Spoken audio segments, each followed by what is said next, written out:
Welcome to Crossing the Line podcast with myself, Oliver Rednall, and my partner in crime, Charlie Collicutt. Hello.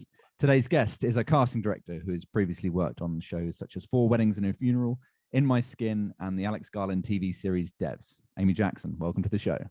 Thank you. That was an exciting opening introduction. Yes, some nice good credits in there as well. Yeah. You've recently become a casting director. You were a casting associate before, and you are now a casting director. What is first off to our listeners, what is the difference between the two? And second, how have you found that change? Well, for me, the change has been quite natural. So I'm still working with Amy Hubbard. So I still work with Amy Hubbard Casting. And what happens is the difference between a casting associate, you have a lot of, it depends again on the casting director. A lot of the time it can kind of change depending on what responsibility they want to give you. But casting associate usually does kind of the smaller roles, and they kind of they're working a bit more kind of collaboratively with the casting director.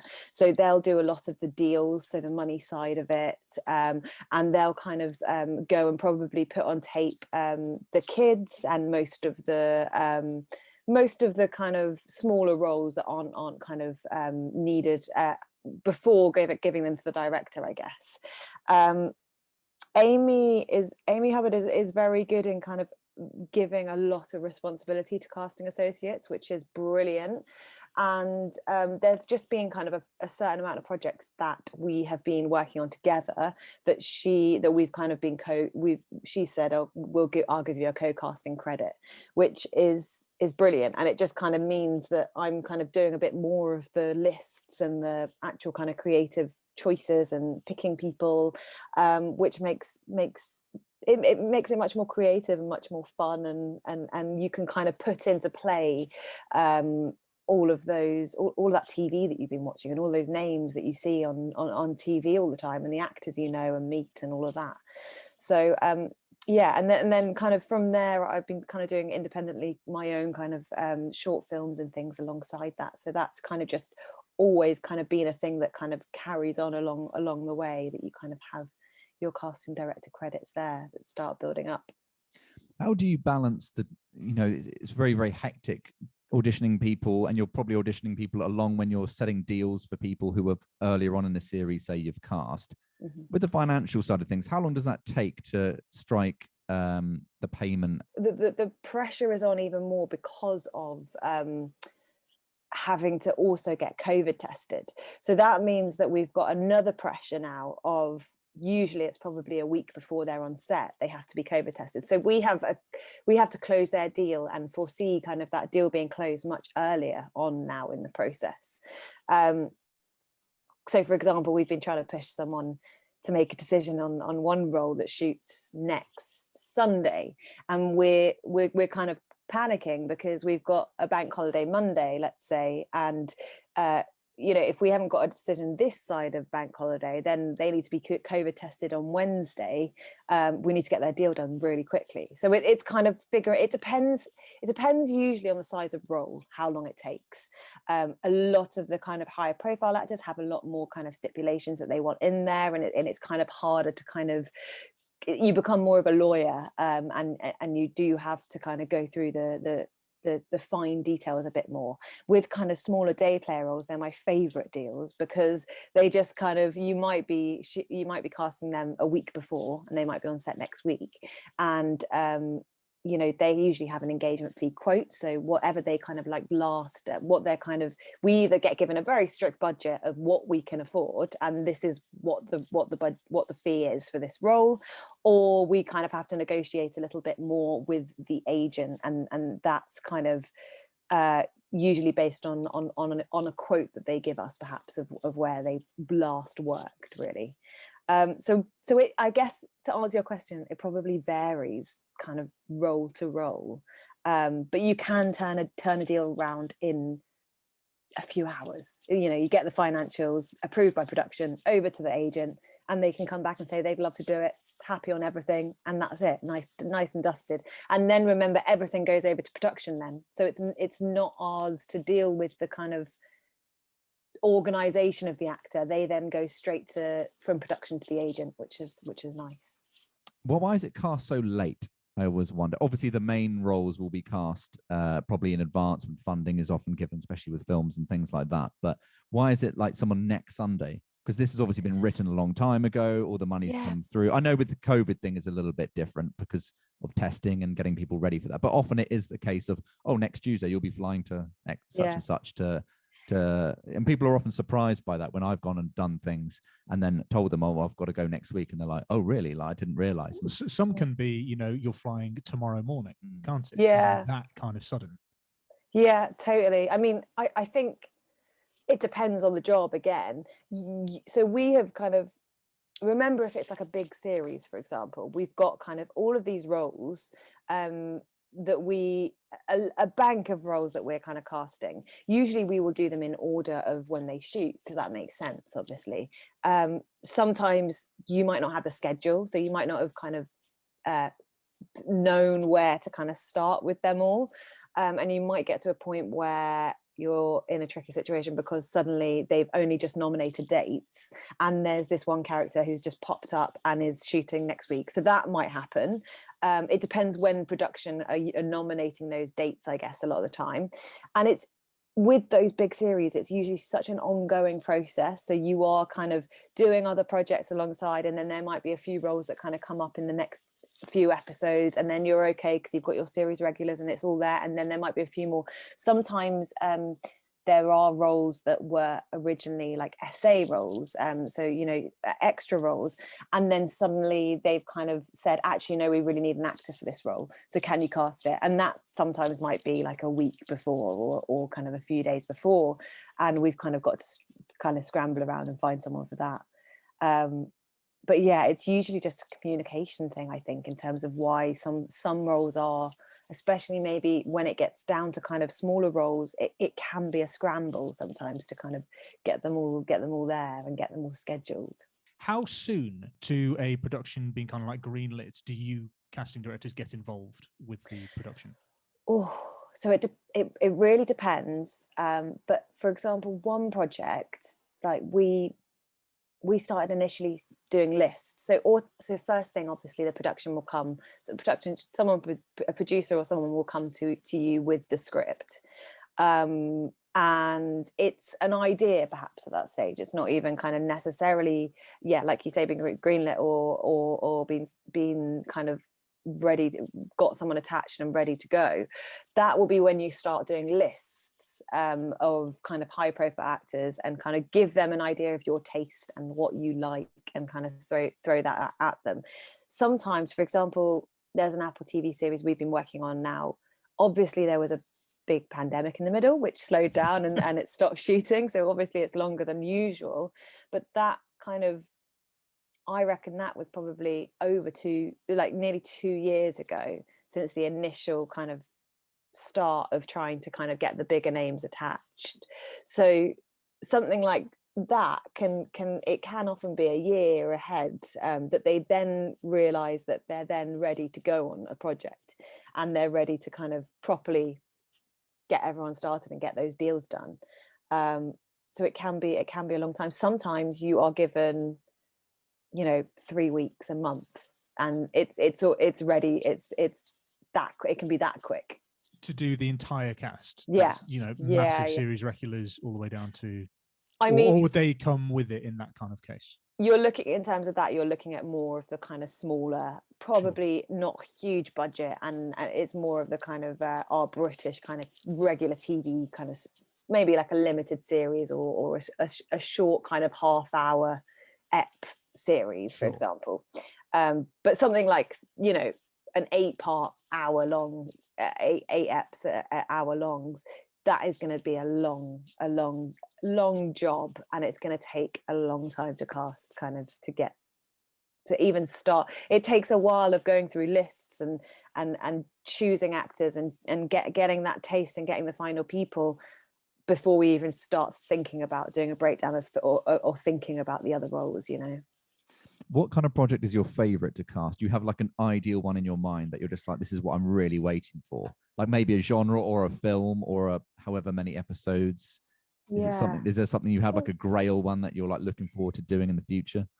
I think it's a funny one, because it's so funny. You work on things and you're like, oh no, I really want to be casting that. Every time you're working on something, you think you want to be them working on something else, and then you work on that thing, and then you think of like you're kind of jumping between. You love like bits of it, and you take bits of it with you where you go. I think for me, something I would love to do is to be able to have some kind of project that, okay, everything needs name pressure, and there is money needed for certain projects, and that's always kind of it tends to be the way you do it. I'd love to cast something that didn't have as much need for that, and that you could kind of something, for example, something like sex education, that you can kind of you can just have your own.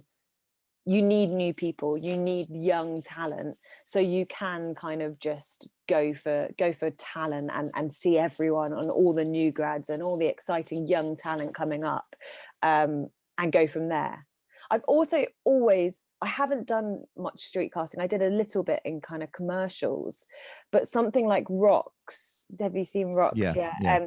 There's something like that kind of really interested me in terms of finding those. I think Lucy Pardy is just incredible in terms of that process of finding, I mean, the time it takes to, and the budget as well. It was quite a small budget the film had. Yeah, exactly.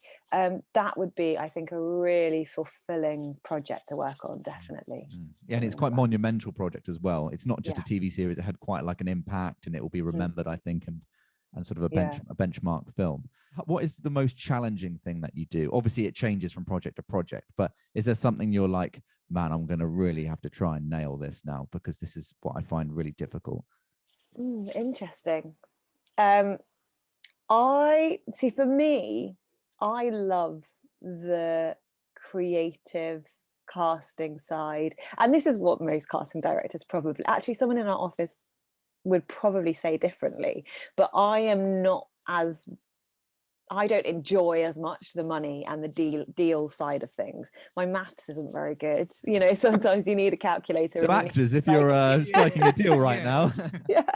Attention to detail and all of that. But I kind of love I wish I could kind of just do the creative part and then just be like, that's it. Okay, I'm going to pass everything else over to someone else, you know. And actually at the moment in our office, we do have someone who loves doing the deals and the money side of it.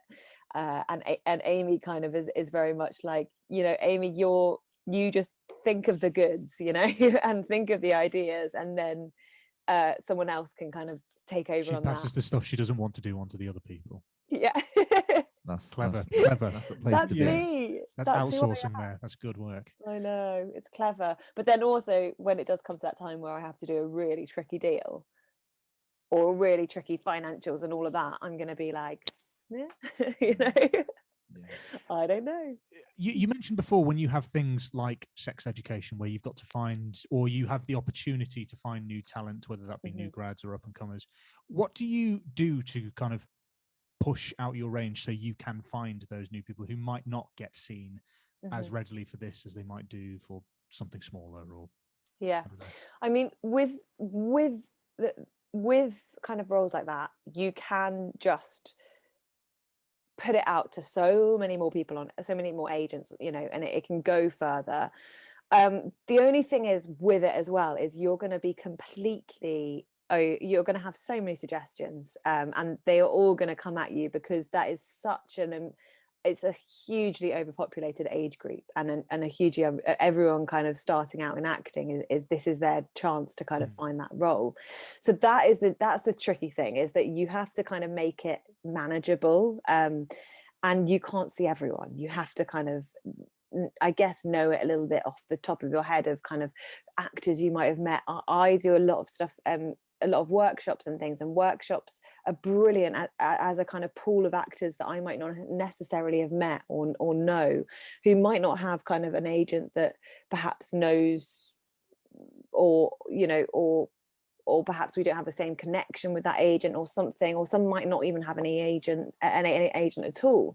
So that's kind of a way I love kind of doing that, and thinking of people I've met through workshops, and it's brilliant to kind of just, like, they're so grateful, and it's such a brilliant opportunity to kind of just be able to to get them in for something and see them. And yeah, I guess that. I mean, there's also as well kind of social media and that a lot of people will put, especially if what was the book that Daniel Edwards has just cast, Heartstopper. It's like a young it's got a really young cast of, I think they're school children age, and that was a huge social media call out. So that's definitely a way you can do it, and you can throw your net wide and just be prepared for the onslaught and just kind of go through everything and get your whole team involved on going through all of those applications. Yeah, that's a good way of doing it. If someone's just started or they've just broken in being an agent, how would they make a connection with the casting director? Because obviously it's quite hard, because obviously the big agencies do have a solid relationship. How would an agent, with their own clients, start forging that with you or another casting director? I think a lot of the time as well, it's time in kind of, we're just so conditioned, aren't we, a lot of the time, to know who we know and who and kind of stick to it. I think people need to just open up their kind of open up their minds a little bit to kind of, there is constantly going to be new agents, there are constantly going to be new agents who represent new actors, and that kind of needs to be seen. An agent recently contacted me and emailed me a lot, like loads of times. It wasn't annoying, it was just that we were meant to do it in lockdown, and then I got really busy and we couldn't do it. But then she reached out again at a quiet time, and I did it then. Was that she asked if she kind of did a workshop situation with her clients, and got kind of all of her clients into one-to-ones with me. And it was a really good way of me kind of getting to know that agent and the type of actors, and kind of just now when she suggests people, I will know that agency, and I will know kind of, I've met a few people from one-to-ones that kind of stick out that way. So that's a good way of doing it. It's tricky because a lot of our things just, Spotlight is the hub, and that is where we'll go. So so as long as you're kind of an agent who is on Spotlight, then that's good, that's the way we do it.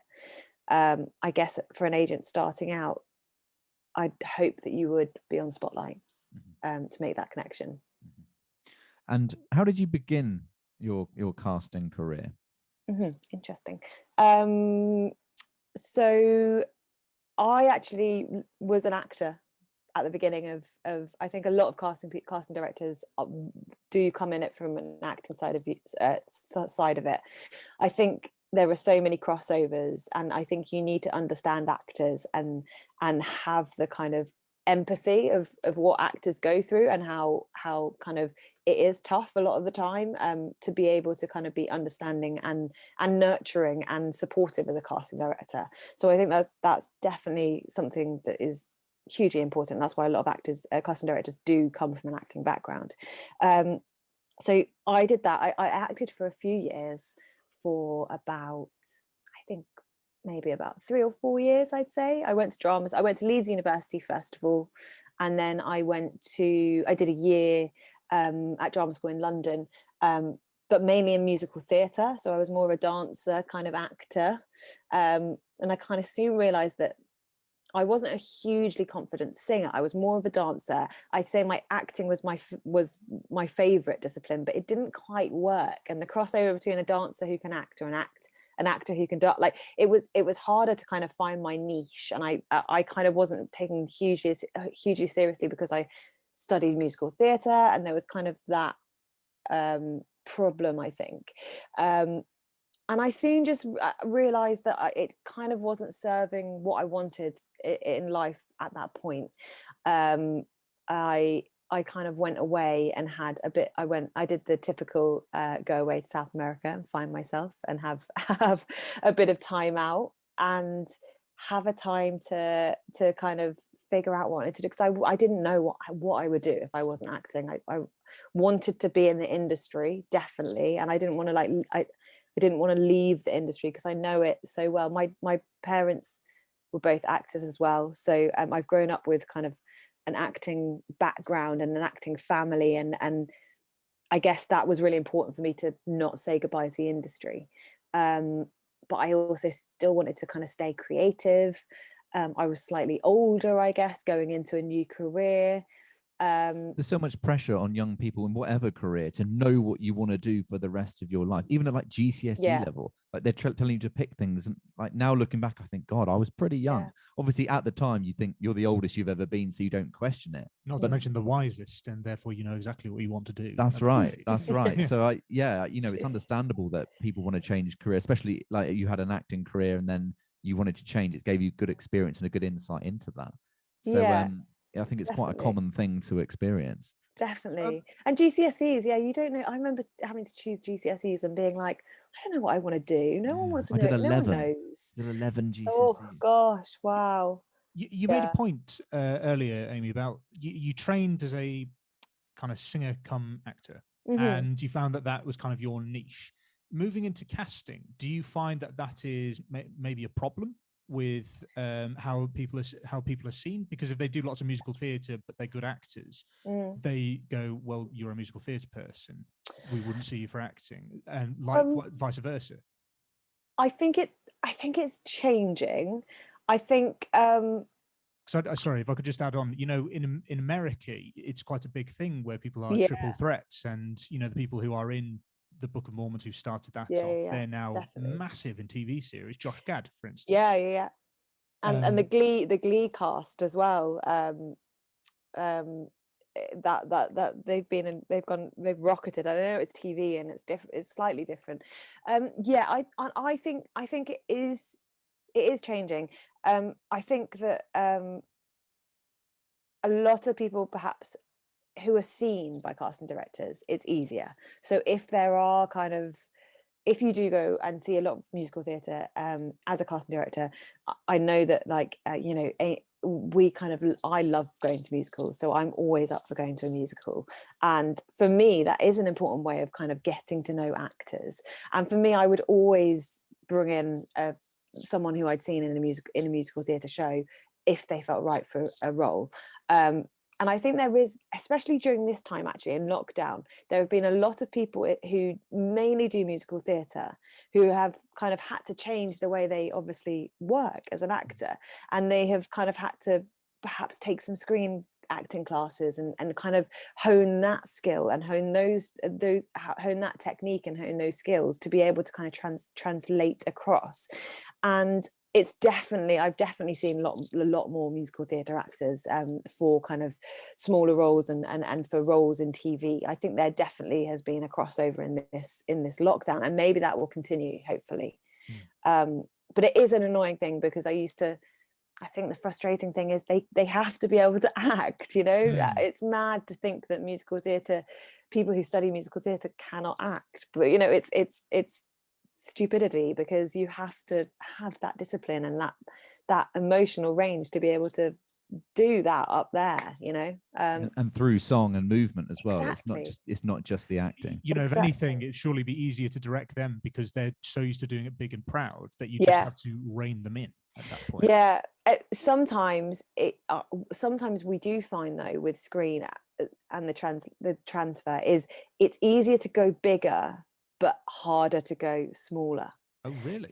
Yeah. So a lot of the time we're kind of having to say kind of do less. It can be quite hard to do that, I think. And especially when you're used to kind of being, I mean, if in terms of screen acting, for me, I'm quite an animated person. I use my hands quite a lot, and I think you get people like that who are like that, and you put them in front of a camera and you tell them to be still and not do anything, and it's like, oh God, I can't do that. It's like that Mitchell and Webb sketch where he's tied up and constantly moving the entire time. Just to get across. Yeah, sorry.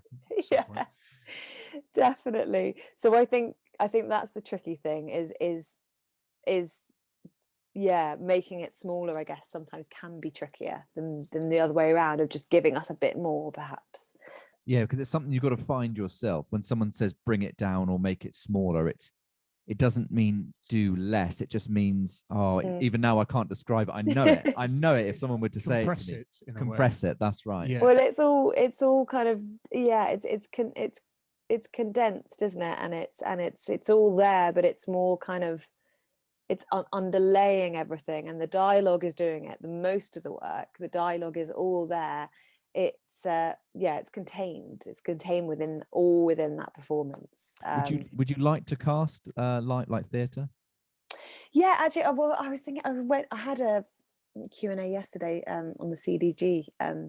The Casting Directors Guild do Q&As kind of occasionally with casting directors. It's really interesting, and it was all kind of theatre casting directors, and I kind of asked about the whether they've kind of done much work in film and TV, and how they kind of found that.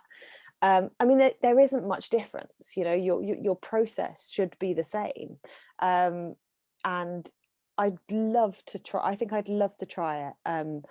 I'd love the opportunity. I don't know.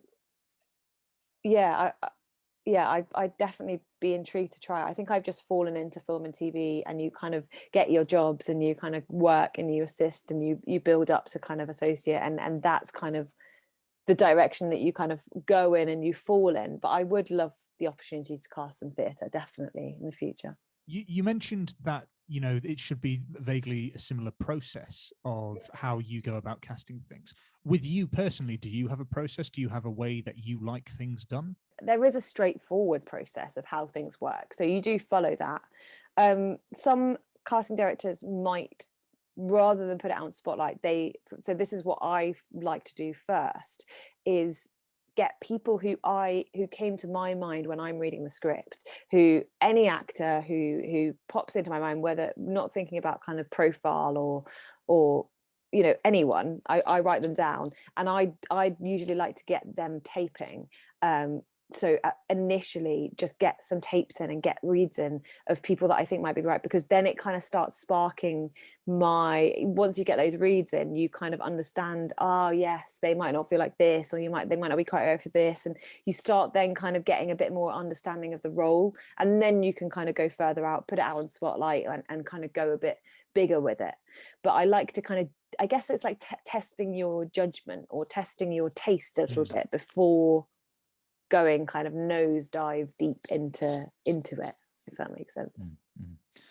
Talking about agents and that kind of side of things, and you're an independent party, so I thought I'd ask this as sort of advice. There's a lot of and I don't think, and obviously this doesn't apply to all agents, it's just a very small number, but it's not uncommon. There's some friends of mine, or a specific friend I'm thinking of, she's with a very good agent, but she hasn't been seen for anything for a good, and I mean anything, for about 18 months, 2 years.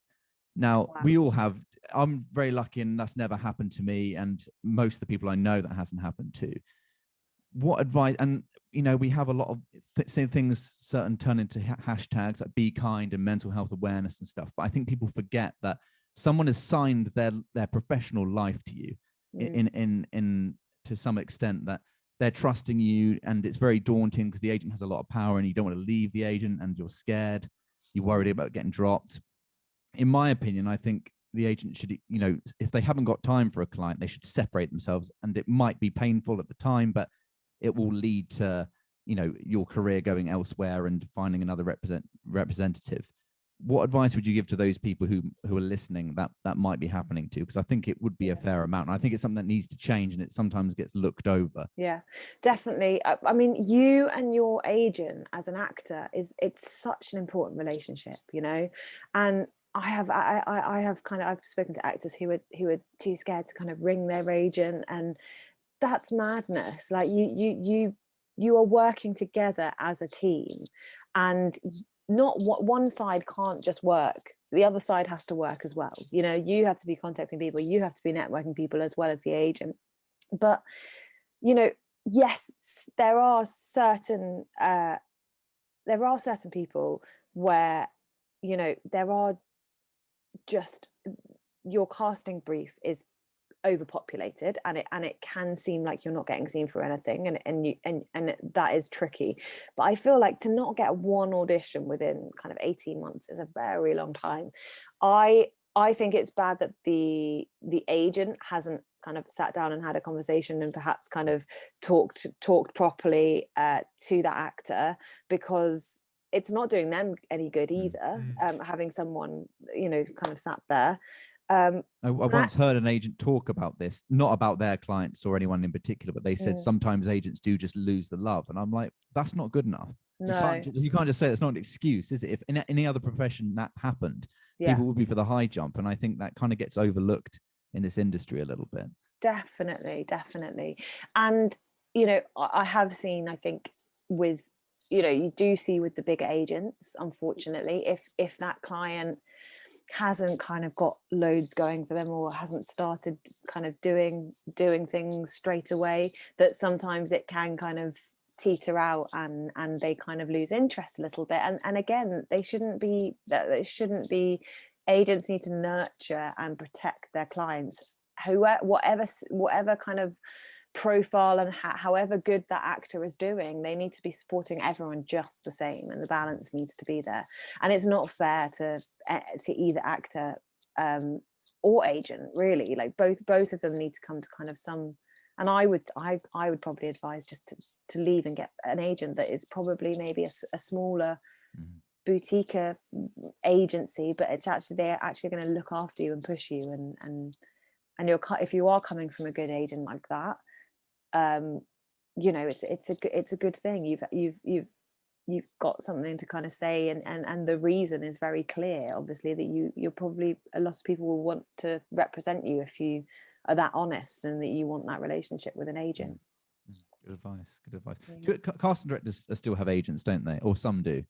They get looked after. So do they find you the work? It's crazy because you're so busy doing so many other things. I guess are they the middle person between your next job and your casting process? It's not that they necessarily find you jobs, but they have the connections to perhaps open things up. For example, if their clients, if an actor is on another project and that project is looking for a casting director, or if an actor has got into writing and is now writing, or they've got writing clients and they're writing something, you know, there's another way that they can push their client as a casting director to cast that project.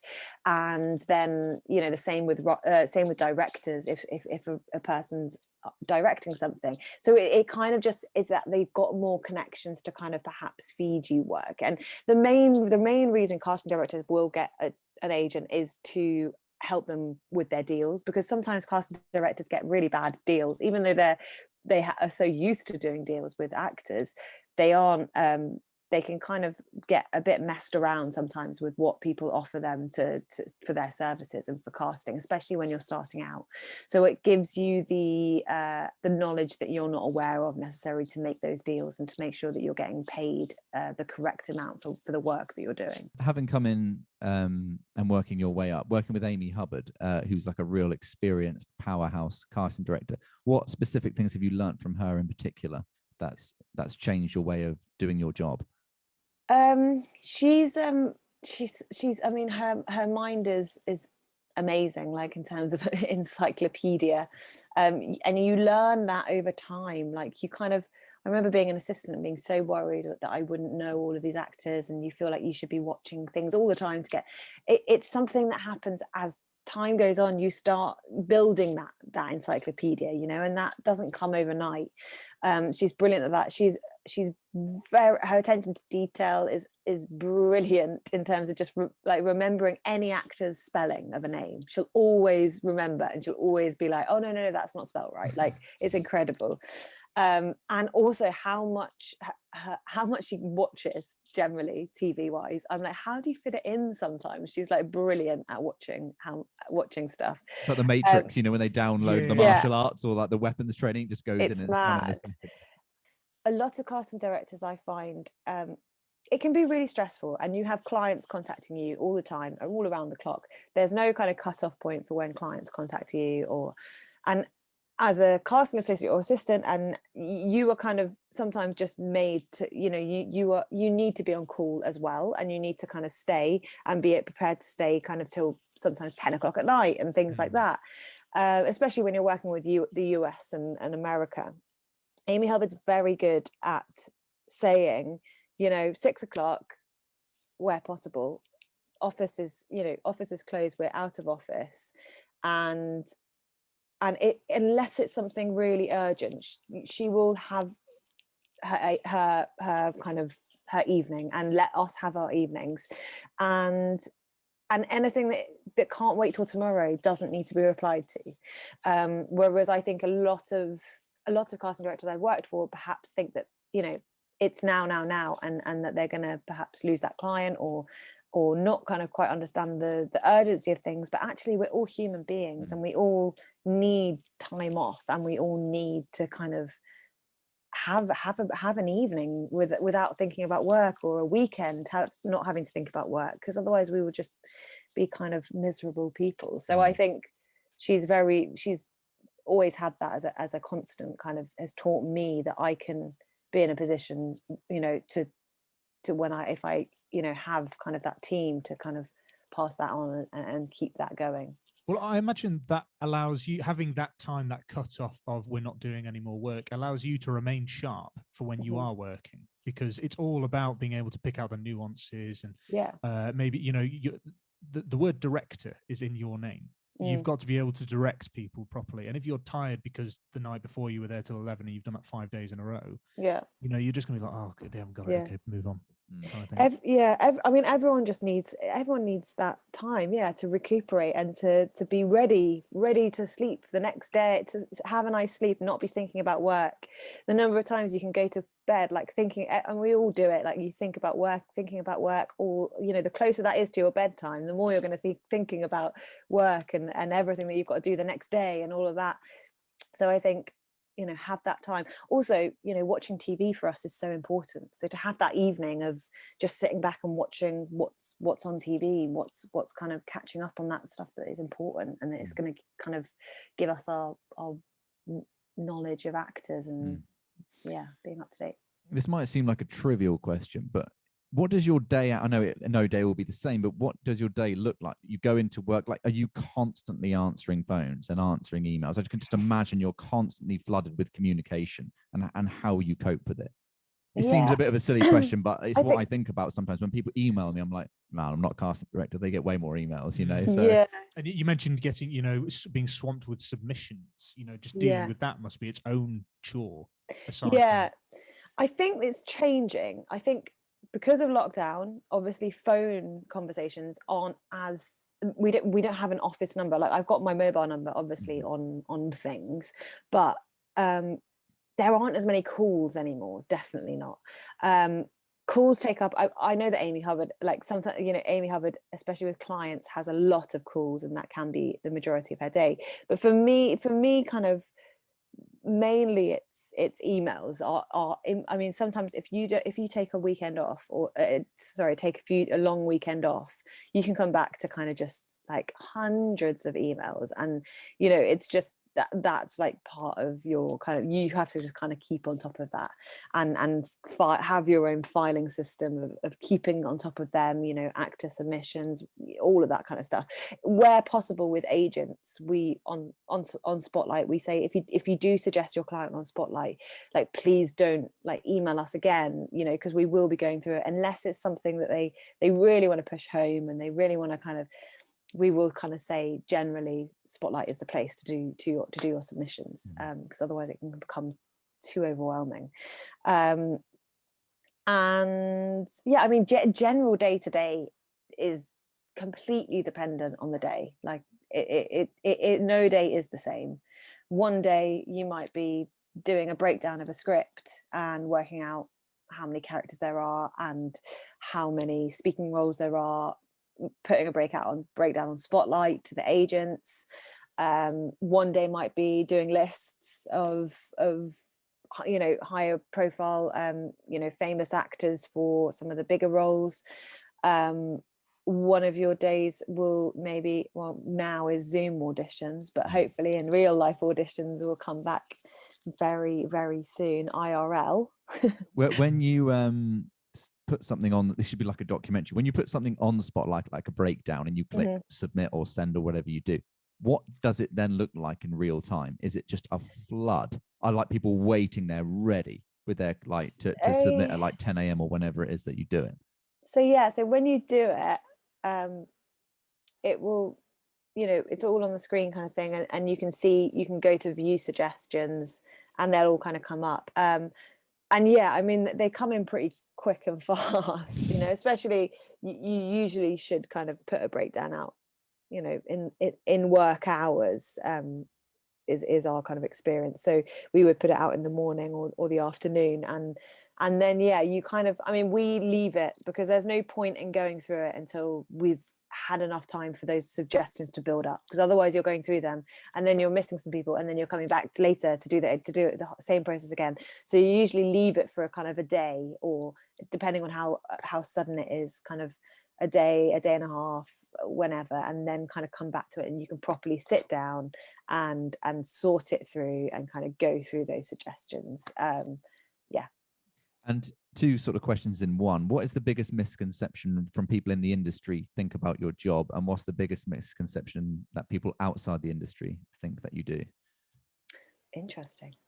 So inside the industry, I think a lot of people think that I know there are a lot of actors, and maybe not, but I have had a lot of people not realize that kind of we don't have much of a say in the final kind of the end product, you know, of who we cast. We've got the knowledge of kind of presenting the people that we like and sending them, but ultimately it comes down to not even sometimes the director, it comes down to the network or of a big kind of channel. So that's kind of something that people perhaps sometimes don't realize, and also sometimes don't realize that when I kind of say this, sometimes people shocked. I don't think it's, I'm sure you'll probably know, but if you know, we don't send everyone who we've requested self tapes from, so we'll always make sure that we narrow it down, and we'll kind of only share a select few, we call it the select available kind of ideas and self tapes or auditions, based on, you know, we have to kind of have our reputation and our taste in place, so we kind of always be quite selective of who we do share in the end. So that's two things. And then to people outside of the industry, I think a lot of people are just warped by kind of, they don't really know much about a job as a casting director, really. I think one my boyfriend kind of always mentions about kind of EastEnders and those actors, like why are you not casting them? And it's like, well, because they're in that, you know, the whole time, and we can't have those actors and all of that. So that's something. And I think a lot of people outside the industry don't realize that we do a lot of the deals and the money side of it, and they kind of think that we're mainly just the people who do the creative kind of casting side of it, I guess. I hope you don't mind me asking, but can it get quite heated with agents, or has it in the past? Oh yeah, it can always get a bit heated. That's our stories there. Yeah, I mean, agents are casting, people have their favorites, have their not so favorites. If someone kind of pisses someone off, then yeah, that won't leave you. It will always be there. You know, it can sometimes be a battle, because you've got agents who want you to see all of their clients, or you want, you know, they're pushing their clients and they want them.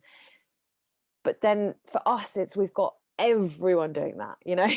And so it's kind of trying to kind of keep everyone happy, and realize we can't keep everyone happy. It's just impossible. We have to kind of choose, and I think people have been like, what, angry when you haven't seen their people, and it's like, but there are so many people sometimes to see, and we can't always keep everyone happy. I think that's the main thing that would cause arguments. Yeah, when people say to me like, oh, like you didn't get that role or whatever, who aren't in the industry, I'm like, but I got in the room for it. So with all my mates, I'm like a mini, like, well done, mate, you got in to see so and so, or you got in for a job, and I'm like, this is pretty cool. But then outside, everyone's like, you're an out of work actor, no one cares, kind of thing. So there's a real sort of division with understanding within the industry, and sort of without it, it's kind of like the bubble that it is. You mentioned earlier, Amy, that you do kind of independent things alongside the work you do with Amy Hubbard. is that kind of where you want to start building your career as a casting director towards? What kind of things do you want to work on moving forward? I mean, I think it's tricky because you get to this point in casting where you are, you know, you're happily within a company and you have a lot of responsibility. You know, you look at people who are on long-running series like the Crown, for example, and Nina Gold's.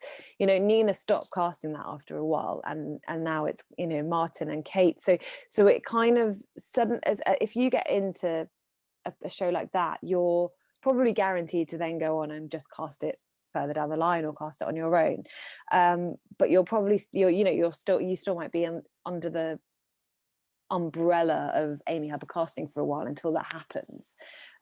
So I think it's about trusting where you are, that you'll get kind of projects that will give you that responsibility and start building up their clients. It's quite a scary jump to kind of say, I'm going to go completely freelance and I'm off and I'm going to create my own company. I will eventually have to do that, and hope that Amy, you know, I know Amy will be supportive and is very good at kind of, will probably, if she can't do things, will probably hopefully pass it on to me and things like that. I think that's she's got nothing to prove. She's like, you know, like I said earlier, powerhouse. So it would be weird for her to hold a vendetta because I know, she left me. She rings you up at 7 o'clock at night and then just puts the phone down. Exactly. Yeah. It's an important work call at 10 o'clock at night. So it's kind of that balancing act between kind of making the jump, I guess. And I think everyone as a casting director, if you do know that you want to be a casting director, you do want to have the complete kind of creative freedom that you want, and also to choose what projects you want to work on and what you might not want to work on. In terms of like work that I'd like to do, I think, like we were saying before, I'd love to kind of find a bit more of a niche, I guess, in terms of like, you know, Lucy kind of is so renowned for her research and street casting with something like Rocks. Something kind of that you kind of can, I guess, like be specialize in or be specifically good at. That would be cool. Because street casting isn't just you pull some people off the street and put them in a film. It's like, it's harder because they're not actors. Yeah. So to find those people must be such a task to do that. Yeah, and it's so time consuming. Like it is, you need a good team behind you to be able to kind of go through because as soon as we put a tweet out about anything, we get kind of, if we put a casting call out, we will get anyone emailing us, even if they're not right for sometimes that role.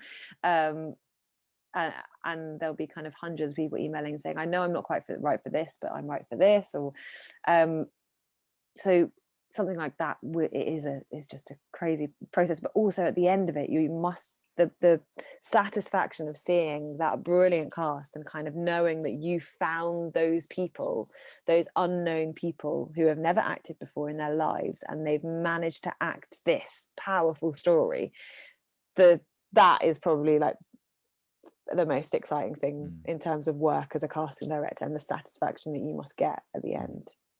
And if there were people watching, listening, who want to go into casting or are thinking about going to casting, what advice would you give them? So find out kind of, I think it's all about kind of knocking on the door and I mean, quite similarly like an actor, you know, there are a lot of people wanting to be casting assistants, and there are a lot of people who email us saying, I really want to get into casting, and you know, how do I get into it? Be willing to kind of do some work experience, do some reading in, kind of try and sell yourself and try and get into any office in any kind of capacity you can, to try to get yourself out there. You know, watch stuff, know your actors before you go into an office. If you kind of if someone asks you what you like watching and you kind of say, oh, don't know, really like reality TV, maybe a bit of reality TV. You're like, well, that should be the first question on any application form ever. As soon as they say yes, just delete it. Like exactly. I mean, it kind of actually happened quite recently with us. Like a work experience person kind of And it's like, that's it, isn't it? That's dead. Like the fact, if someone hasn't gotten interested in TV and drama and watching it, then it's not something you can teach or know, and it's not going to be helpful. I mean, you can imagine that'll extend to the script as well. You know, if they're not that interested in TV, how much research have they done on the script that you've sent them? Exactly. Yeah. Exactly. So I think it's just trying to knock on those doors and keep going with it, and try and find any connections you can to get into an office, or to assist someone, or to speak to someone who's in casting and how they got into it. They also have kind of, I think casting courses will be becoming a thing, because it was never a thing before. There's a huge one that's just started. It's the NFTS. Oh, that's NFTS right. Yeah, I heard about that. Casting course that Jina Jay and Jean Baig maybe set up. That's brilliant. I mean, I think it's probably pretty hard to get into, but hopefully that will open up new ways of people, because we need people working in casting, definitely. It will always be there. When we close our podcast, we like to ask all our guests the same question. And particularly as a casting director, this may be a bit embarrassing for you. Okay. Well, I think that you might be forgiven, because you have to watch certain things to keep current, and there's probably more of it. But anyway. The question is there a film that you are ashamed that you haven't seen? I mean, I'm not... And also, this was a really funny thing that happened in my interview with Amy Hubbard, is that I've never watched Lord of the Rings. Really? And wow. And Amy obviously cast Lord of the Rings, and I said to her, I'm really sorry, but like, I'm just going to put it out there. Like, I said that in my first interview to her. I was like, I have, like, because we were talking about projects that we like, and I am not massively into kind of that kind of fantasy world and fantasy. And I think I was just like, I'm going to just be brutally honest, just put it out there as a joke on the side. And I did that. But I think that's probably something that's like, what? You've never seen the Lord of the Rings? Like, yeah. That's probably it. Have you seen it since, or just not at all? I think it's always been on, and it's kind of, I've seen bits of it, maybe. It is quite a long film as well to invest with, and if you're not into that kind of thing, it's sort of like it can be sort of forgiven. But Star Wars was one that comes up a lot. A lot of people say they have never seen a Star Wars. I saw the first one in the cinema, and I think that was it. But at least I've seen one. When you say the first one, yeah, I was about to say, do you mean episode 4 or 1 or? Oh gosh, no, 7? I don't know. Let's just get very technical here, Amy. I just remember it was in the cinema, and I was about, I don't know how old I was, but I went to the cinema, and it was very exciting. Oh, good. It might have actually been episode 1. Yeah, probably. Yeah. The first one came out in 1977, and I'm pretty sure that probably was a wild guess that you weren't in the cinema for that one. No, I wasn't. Well, I think that is everything. Amy Jackson, thank you very much indeed. It's been a pleasure. Thank you. It's been great to chat. And to all our Crossing the Line viewers and listeners, thank you very much for coming on with us, and we'll see you next time. Bye. Bye.